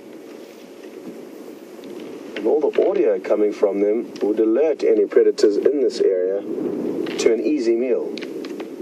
And I'm surprised we haven't been able to find any male impala kills. Well,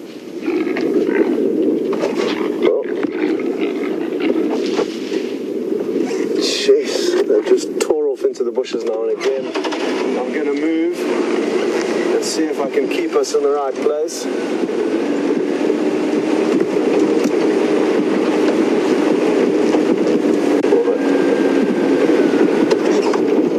Now moved off into some very thick bush, and because we've had such great action, there's all the ladies they've been fighting for, even though it could well be the end of the rut and these males may be wasting their time. All the mating may have already been done, and there's already a male in and amongst those ladies. And with all the action, we have found ourselves running out of time, and there's, I think the end of the broadcast should be happening right about this very second, but we are obviously happy to do whatever it takes to share with you anything of excitement.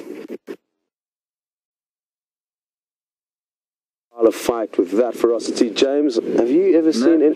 There we go. No. So that was a first for the two of us, and we've spent many years out here.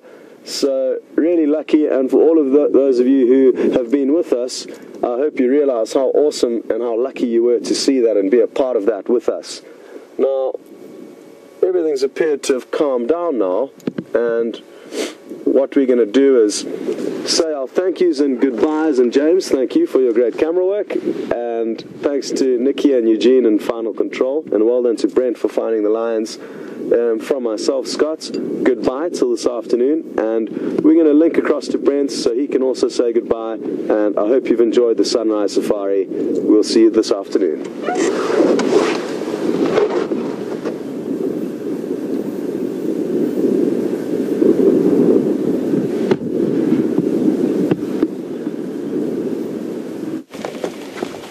welcome back everyone. We're at another termite mound and the lionesses are checking around to see if there's any potential prey species. I think they're going to rest around here, just judging from their general behavior. So it's been a fantastic morning. Thanks very much for joining us. We really do appreciate all your questions and your interaction with us.